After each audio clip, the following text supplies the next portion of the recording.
Imagine que tu disposes d'une méthode capable d'estimer avec précision le score le plus probable d'un match.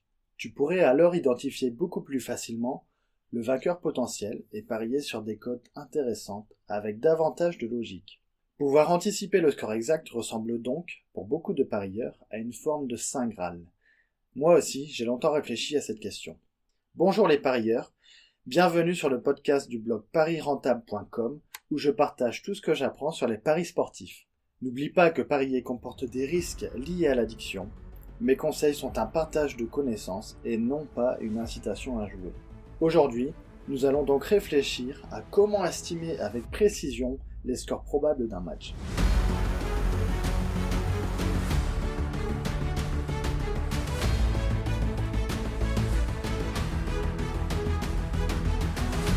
Lorsque j'ai commencé à parier, j'ai rapidement pris l'habitude de calculer la moyenne de buts marqués par chaque équipe sur une période donnée.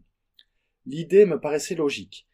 Si une équipe marquait beaucoup de buts en moyenne et affrontait une équipe qui en encaissait également beaucoup, il semblait probable qu'elle trouve le chemin défilé. Mais j'ai vite compris que la réalité était beaucoup plus nuancée. Ce n'est pas parce qu'une équipe affiche une moyenne de 2,5 buts par match qu'elle marquera systématiquement 2 ou 3 buts à chaque rencontre. Certains matchs se terminent avec seulement 0 ou 1 but inscrit, tandis que d'autres peuvent en voir 4 ou 5. Peut-être que tu as déjà vécu la même frustration. Tu regardes les statistiques d'un match, tu vois qu'une équipe marque en moyenne plus de 2 buts par match, et tu te dis que le scénario est assez clair. Pourtant, le match se termine parfois sur un 0-0 ou un 1-0 inattendu. Si une équipe marque en moyenne 2,5 buts par match, combien de fois va-t-elle donc réellement marquer 0 but, 1 but, 2 buts ou 3 buts ? Comment transformer cette moyenne en probabilité concrète pour un match précis ? Si j'arrive à déterminer avec précision les probabilités de but de chaque équipe, alors je pourrai beaucoup plus facilement estimer les probabilités de gagner ou de perdre de chaque équipe. C'est à ce moment-là que j'ai découvert la loi de Poisson. La loi de Poisson, c'est un modèle statistique qui permet d'estimer la probabilité qu'un événement se produise un certain nombre de fois sur une période donnée, à partir d'une moyenne connue. Elle a été formulée en 1837 par un mathématicien français, Siméon Denis Poisson. Il cherchait à modéliser la probabilité d'événements rares sur une période donnée à partir d'une moyenne connue. Ce modèle statistique est aujourd'hui utilisé dans de nombreux domaines et notamment pour estimer la probabilité de score au football. Nous allons donc voir comment l'utiliser pour mieux estimer les probabilités et donc parier avec une plus grande précision. Voici la recette à expérimenter par vous-même. Vous allez pour ça avoir besoin de LibreOffice, Calc ou Excel ou n'importe quel tableur. Je vais pas vous faire l'affront de vous expliquer tout ça à l'oral, ça serait incompréhensible. Il vaut mieux avoir la recette devant les yeux avec des images. Pour cela, je te conseille donc d'aller directement sur parisrentable.com/ comment estimer les scores probables d'un match, où tout sera expliqué en détail avec des images, ça sera beaucoup plus parlant.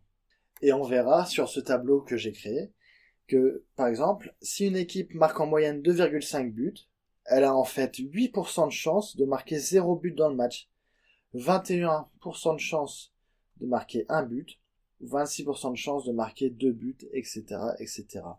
Vous verrez tout ça directement sur le site. Fais l'exercice et entraîne-toi à le faire plusieurs fois, avec plusieurs matchs et équipes différentes. Fais des moyennes entre les buts marqués d'une équipe et ceux encaissés par l'équipe adverse, et vois ce que ça change dans tes paris. Conclusion, la loi de Poisson ne permet pas de prédire avec certitude le score d'un match. Le football reste bien sûr un sport imprévisible, ou comme d'autres sports, ça peut aussi marcher pour d'autres sports. Donc le football reste un sport imprévisible où un carton rouge, une erreur défensive ou un but chanceux peuvent toujours bouleverser le scénario. En revanche, cet outil te permet de raisonner en probabilité plutôt qu'en intuition. Au lieu de simplement penser qu'une équipe devrait marquer, tu peux maintenant commencer à estimer combien de buts elle a réellement de chances d'inscrire. Avec le temps et un peu de pratique, c'est pourquoi il faut faire l'exercice plusieurs fois, cette approche peut t'aider à mieux comprendre les scénarios les plus probables d'un match et à comparer ses probabilités avec les codes proposés par les bookmakers. Autrement dit, tu passes progressivement d'un pari basé sur un ressenti à un pari basé sur des probabilités. Pour que ce podcast fasse réellement une différence dans ta manière de parier, fais vraiment l'exercice par toi-même. Rendez-vous donc sur parirentable.com, sur l'article « Comment estimer avec précision le score probable d'un match » et entraîne-toi, fais-le plusieurs fois. Tu es bien sûr libre de partager ce podcast à des amis parieurs, ça m'aidera moi à faire connaître le podcast et ça aidera aussi, je l'espère, tes amis parieurs. Merci de m'avoir écouté et à bientôt.